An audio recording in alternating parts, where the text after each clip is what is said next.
नमस्कार मेरे प्यारे साथियों, आप सभी का स्वागत है जीके शुभम स्टडी में। और आप लोग कैसे हैं? आशा करते हैं कि आप लोग स्वस्थ होंगे, मस्त होंगे और जहां भी होंगे अपनी अपनी तैयारी में व्यस्त होंगे। दोस्तों, आज हम बात करने वाले जीके जीएस के टॉप 20 ऐसे क्वेश्चन जो कि परीक्षा की दृष्टि से देखा जाए काफ़ी इंपॉर्टेंट क्वेश्चन है और इस बार परीक्षा में पूछे जाने की लगभग पूरी संभावना है। तो आप लोग से एक निवेदन है कि वीडियो को एंड तक जरूर देखिएगा। यदि आप लोग चैनल पर नए तो चैनल को सब्सक्राइब जरूर कर लीजिए। तो चलिए बिना देर किए स्टार्ट करते हैं। आज का पहला क्वेश्चन है, हुंडारू जलप्रपात किस नदी पर स्थित है? तो दोस्तों, हुंडारू जलप्रपात किस नदी पर स्थित है उसी को आपको बताना है। आपका ऑप्शन दिया दामोदर, भैरवी, घाघरा या फिर स्वर्णरेखा। तो याद रखिएगा आपका राइट आंसर जाएगा ऑप्शन डी, स्वर्णरेखा। तो हुंडारू जलप्रपात स्वर्णरेखा नदी पर स्थित है। तो याद रखिएगा ऑप्शन डी को लॉक कर लेते हैं। चलिए अगला क्वेश्चन देखते हैं दोस्तों। यदि दोस्तों आप लोग को पहले से किसी भी क्वेश्चन के आंसर पता हो तो आप सब उसका जवाब कमेंट बॉक्स में जरूर दीजिएगा। तो कोयला भंडारण में शीर्ष राज्य है, तो कोयला भंडारण में शीर्ष राज्य कौन सा है उसी को आपको बताना है। आपका ऑप्शन दिया झारखंड, बिहार, उड़ीसा या फिर पश्चिम बंगाल। तो याद रखिएगा आपका राइट आंसर हो जाएगा ऑप्शन ए, झारखंड। तो कोयला भंडारण में शीर्ष राज्य झारखंड ही है। तो याद रखिएगा ऑप्शन ए को लॉक कर लेते हैं। चलिए अगला क्वेश्चन देखते हैं, काफ़ी इंपॉर्टेंट क्वेश्चन है। तेतुलिया गर्म जल कुंड स्थित है। दोस्तों, तेतुलिया गर्म जल कुंड कहाँ पर स्थित है उसी को आपको बताना है। आपका ऑप्शन ये धनबाद में, रांची में, हजारीबाग में, फिर चाईबासा में। तो याद रखिएगा आपका राइट आंसर जाएगा ऑप्शन ए, धनबाद में। तो तेतुलिया गर्म जल कुंड धनबाद में ही स्थित है। तो याद रखिएगा ऑप्शन ए को लॉक कर लेते हैं। चलिए अगला क्वेश्चन देखते हैं, काफ़ी इंपॉर्टेंट क्वेश्चन है। झारखंड का सबसे गर्म स्थल है। तो दोस्तों, झारखंड का सबसे गर्म स्थल कौन सा है उसी को आपको बताना है। आपका ऑप्शन दिया जमशेदपुर, रांची, हजारीबाग या फिर नेतरहाट। तो याद रखिएगा आपका राइट आंसर जाएगा ऑप्शन ए, जमशेदपुर। तो झारखंड का सबसे गर्म स्थल जमशेदपुर ही है। तो याद रखिएगा ऑप्शन ए को लॉक कर लेते हैं। चलिए अगला क्वेश्चन देखते हैं, काफ़ी इंपॉर्टेंट क्वेश्चन है दोस्तों, इसको ध्यान से देखिएगा। झारखंड का सर्वाधिक वर्षा का क्षेत्र है। तो दोस्तों, झारखंड का सर्वाधिक वर्षा का क्षेत्र कौन सा है उसी को आपको बताना है। आपका ऑप्शन दिया नेतरहाट का पठार, चाईबासा का मैदान या फिर रांची का पठार या फिर इनमें से कोई नहीं। तो याद रखिएगा आपका राइट आंसर जाएगा ऑप्शन ए, नेतरहाट का पठार। तो झारखंड का सर्वाधिक वर्षा का क्षेत्र नेतरहाट का पठार है। तो याद रखिएगा ऑप्शन ए को लॉक कर लेते हैं। चलिए अगला क्वेश्चन देखते हैं, काफ़ी इंपॉर्टेंट क्वेश्चन है और इजी भी है। झारखंड की स्वर प्रमुख मिट्टी है। तो दोस्तों, झारखंड की स्वर प्रमुख मिट्टी कौन सी है उसी को आपको बताना है। आपका ऑप्शन दिया लाल मिट्टी, काली मिट्टी, लेटराइट मिट्टी या फिर जलोढ़ मिट्टी। तो याद रखिएगा आपका राइट आंसर जाएगा ऑप्शन ए, लाल मिट्टी। तो झारखंड की स्वर प्रमुख मिट्टी लाल मिट्टी है। तो याद रखिएगा ऑप्शन ए को लॉक कर लेते हैं। चलिए अगला क्वेश्चन देखते हैं, सबसे इंपॉर्टेंट क्वेश्चन है दोस्तों, इसको ध्यान से देखिएगा, लगभग एग्जाम में हर बार पूछा जाता है।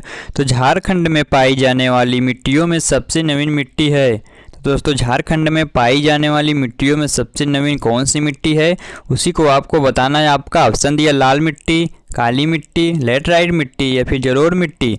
तो याद रखिएगा आपका राइट आंसर जाएगा ऑप्शन डी, जलोढ़ मिट्टी। तो झारखंड में पाई जाने वाली मिट्टियों में सबसे नवीन मिट्टी जलोढ़ मिट्टी है। तो याद रखिएगा ऑप्शन डी को लॉक कर लेते हैं। चलिए अगला क्वेश्चन देखते हैं, काफ़ी इंपॉर्टेंट क्वेश्चन है। झारखंड में राज्य के कुल क्षेत्रफल के लगभग कितना प्रतिशत भाग वन में पाए जाते हैं? तो दोस्तों, झारखंड में राज्य के कुल क्षेत्रफल के लगभग कितना प्रतिशत भाग वन में पाए जाते हैं? आपका ऑप्शन दिया 10%, 20%, 30% या फिर 40%। तो याद रखिएगा आपका राइट आंसर जाएगा ऑप्शन सी, 30%। तो झारखंड में राज्य के कुल क्षेत्रफल के लगभग 30% भाग वन में पाए जाते हैं। तो याद रखिएगा ऑप्शन सी को लॉक कर लेते हैं। चलिए अगला क्वेश्चन देखते हैं दोस्तों, काफ़ी इंपॉर्टेंट क्वेश्चन है और दोस्तों आप लोग जितना भी क्वेश्चन के देख रहे हैं आप लोग के लिए काफ़ी इंपॉर्टेंट रहने वाला, तो आप लोग काफ़ी ध्यान से देखिएगा। तो झारखंड का सर्वाधिक वन भूमि वाला जिला है। तो दोस्तों, झारखंड का सर्वाधिक वन भूमि वाला जिला कौन सा है उसी को आपको बताना है। आपका ऑप्शन दिए पलामू, गोंडा, पाकुड़ या फिर बोकारो। तो याद रखिएगा आपका राइट आंसर जाएगा ऑप्शन ए, पलामू। तो झारखंड का सर्वाधिक वन भूमि वाला जिला पलामू है। तो याद रखिएगा ऑप्शन ए को लॉक कर लेते हैं। चलिए अगला क्वेश्चन देखते हैं, काफ़ी इंपॉर्टेंट क्वेश्चन है। झारखंड में किस वृक्ष को राजकीय वृक्ष का दर्जा प्राप्त हुआ? तो दोस्तों, अभी तक आप लोग चैनल को सब्सक्राइब और लाइक नहीं किए तो चैनल को सब्सक्राइब और एक लाइक जरूर कर दीजिएगा। तो झारखंड में किस वृक्ष को राजकीय वृक्ष के दर्जा प्राप्त है? आपका ऑप्शन दिया साल, शीशम, सागौन या फिर सेमल। तो याद रखिएगा आपका राइट आंसर हो जाएगा ऑप्शन ए साल। तो झारखंड में साल वृक्ष को राजकीय वृक्ष का दर्जा प्राप्त है, तो याद रखिएगा ऑप्शन ए को लॉक कर लेते हैं। चलिए अगला क्वेश्चन देखते हैं, काफी इंपॉर्टेंट क्वेश्चन है। खरीफ फसल में किसका सर्वप्रमुख स्थान है? दोस्तों खरीफ फसल में किसका सर्वप्रमुख स्थान है? आपका ऑप्शन दिए धान, मक्का, ज्वार, बाजरा या फिर मूंग। तो याद रखिएगा आपका राइट आंसर जाएगा ऑप्शन ए धान।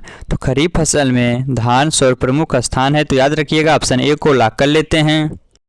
चलिए अगला क्वेश्चन देखते हैं, काफी इंपॉर्टेंट क्वेश्चन है। रबी फसल में किसका सर्वप्रमुख स्थान है? तो दोस्तों रबी फसल में किसका सर्वप्रमुख स्थान है? आपका ऑप्शन दिए गेहूं, जौ, चना या फिर तिलहन। तो याद रखिएगा आपका राइट आंसर जाएगा ऑप्शन ए गेहूं। तो रबी फसल में गेहूं सर्वप्रमुख स्थान है, तो याद रखिएगा ऑप्शन ए को लॉक कर लेते हैं। चलिए अगला क्वेश्चन देखते हैं, काफी इंपॉर्टेंट क्वेश्चन है। झारखंड में सिंचाई का सर्वप्रथम स्रोत है। दोस्तों झारखंड में सिंचाई का सर्वप्रथम स्रोत क्या था, उसी को आपको बताना है। आपका ऑप्शन दिया कुआं, तालाब, नहर या फिर नलकूप। तो याद रखिएगा आपका राइट आंसर जाएगा ऑप्शन ए कुआं। तो झारखंड में सिंचाई का सर्वप्रथम स्रोत कुआं था, तो याद रखिएगा ऑप्शन ए को लॉक कर लेते हैं। चलिए अगला क्वेश्चन देखते हैं, स्वर्णरेखा बृहद सिंचाई परियोजना किस पंचवर्षीय योजना में आरंभ की गई थी? दोस्तों स्वर्णरेखा बृहद सिंचाई परियोजना किस पंचवर्षीय योजना में आरंभ की गई थी? आपका ऑप्शन दिए 5वीं, 6वीं, 7वीं या फिर 8वीं। तो याद रखिएगा आपका राइट आंसर जाएगा ऑप्शन ए 5वीं। तो स्वर्णरेखा बृहद सिंचाई परियोजना 5वीं पंचवर्षीय योजना में आरंभ की गई थी, तो याद रखिएगा ऑप्शन ए को लॉक कर लेते हैं। चलिए अगला क्वेश्चन देखते हैं, काफ़ी इंपॉर्टेंट क्वेश्चन है। ये क्वेश्चन एग्जाम में हर बार पूछा जाता है लगभग। भारत की पहली बहुउद्देशीय नदी घाटी परियोजना है। दोस्तों भारत की पहली बहुउद्देशीय नदी घाटी परियोजना है, तो कौन सी है? आपका ऑप्शन दिया दामोदर घाटी परियोजना, स्वर्णरेखा नदी परियोजना, मयूराक्षी परियोजना या फिर उत्तर कोयल परियोजना। तो याद रखिएगा आपका राइट आंसर जाएगा ऑप्शन ए दामोदर घाटी परियोजना। तो भारत की पहली बहुउद्देशीय नदी घाटी दामोदर घाटी परियोजना है, तो याद रखिएगा ऑप्शन ए को लॉक कर लेते हैं। चलिए अगला क्वेश्चन देखते हैं, काफ़ी इंपॉर्टेंट क्वेश्चन है। दामोदर घाटी परियोजना किस वर्ष आरंभ हुई? दोस्तों दामोदर घाटी परियोजना किस वर्ष आरंभ हुई? आपका ऑप्शन दिया 1948, 1958, 1968 या फिर 1978।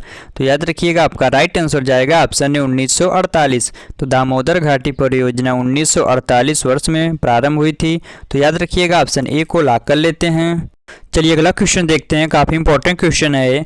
निम्नलिखित में से कौन सी परियोजना वर्ल्ड बैंक की सहायता से चलाई जा रही है? तो दोस्तों निम्नलिखित में से कौन सी परियोजना वर्ल्ड बैंक की सहायता से चलाई जा रही है? आपका ऑप्शन दिया दामोदर घाटी परियोजना, स्वर्णरेखा नदी परियोजना, उत्तरी कोयल परियोजना या फिर इनमें से कोई नहीं।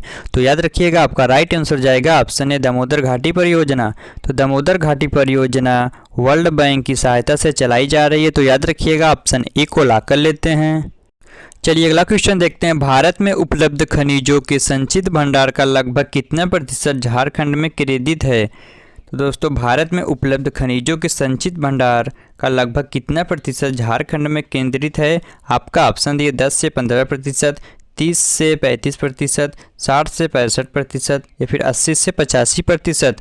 तो याद रखिएगा आपका राइट आंसर जाएगा ऑप्शन बी 30 से 35%। तो भारत में उपलब्ध खनिजों के संचित भंडार का लगभग 30 से 35% झारखंड में केंद्रित है, तो याद रखिएगा ऑप्शन बी को लॉक कर लेते हैं।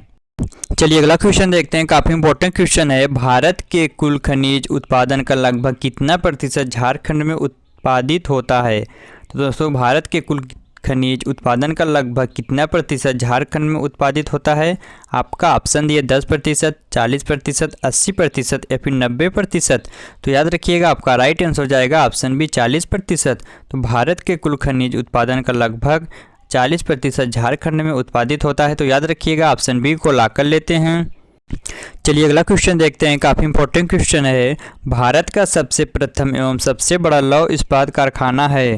दोस्तों भारत का सबसे प्रथम एवं सबसे बड़ा लौह इस्पात कारखाना कहाँ है, उसी को आपको बताना है। आपका ऑप्शन दिए टिस्को, टेल्को, नोवा मुंडी या फिर बोगाई गांव। तो याद रखिएगा आपका राइट आंसर जाएगा ऑप्शन ए टिस्को। तो भारत का सबसे प्रथम एवं सबसे बड़ा लौह इस्पात कारखाना टिस्को में है, तो याद रखिएगा ऑप्शन ए को लॉक कर लेते हैं। चलिए अगला क्वेश्चन देखते हैं दोस्तों, और आज का लास्ट क्वेश्चन है, झारखंड राज्य किससे टूटकर बना है। तो दोस्तों झारखंड राज्य किससे टूटकर बना है, उसी को आपको बताना है। आपका ऑप्शन दिए बिहार, उत्तर प्रदेश, पंजाब या फिर मध्य प्रदेश। तो दोस्तों ये क्वेश्चन आप सबके लिए है, जो इसका जवाब आप सभी को कमेंट बॉक्स में देना। यदि आप सभी को वीडियो पसंद आए तो वीडियो को लाइक करना, शेयर करना और हाँ चैनल को सब्सक्राइब करना ना भूलना, ताकि इस प्रकार की इंपॉर्टेंट वीडियो आप लोग के पास हमेशा पहुँचती रहे। मिलते हैं आप सबसे अगले वीडियो में, तब तक के लिए जय हिंद, जय भारत।